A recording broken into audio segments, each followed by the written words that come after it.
Shalom. Greetings from Fort Worth, Texas, and from Jerusalem today. In a normal year, I come to Israel 3 to 4 times for work and also to see my daughter who lives here in Jerusalem. This trip, however, has been a miracle. Really, it's the evidence that God can make a way where there is no way. I want to tell all of the people watching virtually what it's been like to be in Israel for the past month. Jerusalem seems sad. The city where God placed his name is quiet. I walk through the old city and the shops where people used to try to persuade me to come in are closed. The 4.5 million tourists that normally come are not here. Hotels are closed. Restaurants can only do delivery and takeaway. Museums closed. Tourist sites closed. Souvenir shops closed. Tour guides and bus drivers haven't worked for 8 months.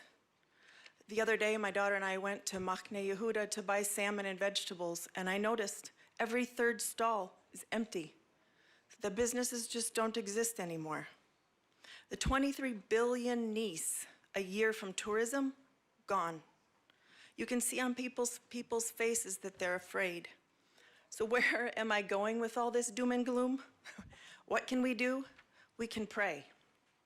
We can pray, and we must pray for Jerusalem like we never have before. God tells us over and over in his word to put him in remembrance. And so that's what I'm going to do today. Please pray with me. Father in heaven, righteous judge of the whole universe, and God of angel armies, we beseech you today from your holy city, Jerusalem. You told us to pray first of all for kings and people in positions of power. So we lift up Benjamin Netanyahu to you. Surround him with the truth and with skillful and godly wisdom. Think through his mind, speak through him to comfort your people. As deep calls to deep, we call forth the fullness of his destiny. Bibi Netanyahu will come in the volume of the book that is written of him. Have mercy on him, Lord, and give him eyes to see your path and ears to hear your voice. He will know the perfect will and wisdom of God and walk in it. Father, help all of Israel's leadership to make decisions that line up with your word. You placed your name here in Jerusalem, and you said you would choose it. You chose it as the dwelling place for yourself.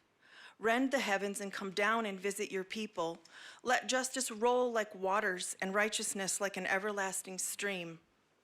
Root out evildoers and wicked schemes, and let the adversaries of Israel get caught in their own traps. Who is on the Lord's side? We see the nations starting to choose sides where Israel is concerned. Will they be sheep nations or will they be goats? It says in your word in Isaiah 49 that kings would come and lick up the dust of Israel's feet. Oh God, help my nation, the United States of America, and my president, Donald John Trump, to never pressure Israel to give up land.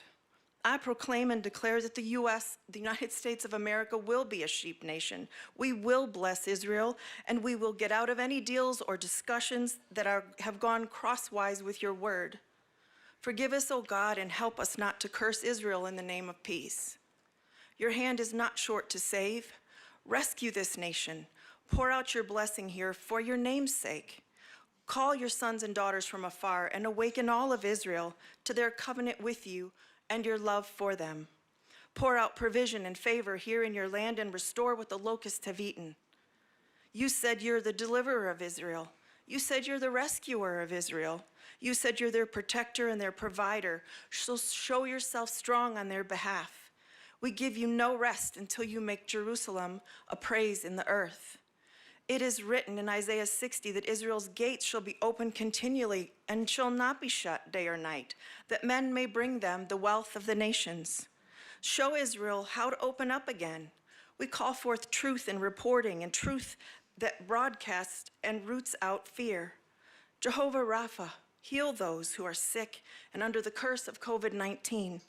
Angels, go and bring light to every wicked and hidden agenda and plot that would use this pandemic as a means for evil. I ask you for justice, Lord, for all who suffered physically, mentally, financially, and some with their very lives. COVID-19 is nothing compared to you. God, you're not caught unaware. Show the world that you're the God of Abraham, Isaac, and Jacob. You're a covenant-keeping God, and you rescue your people. Start in your city, Lord, and start now. Let faith in you rise up, and let it cause fear to flee. Help us in your church to stand and be your mouthpiece. Give us courage to not hide away and be silent, but to say what you say and push back evil agendas, and to stand guard over Israel and be about our Father's business.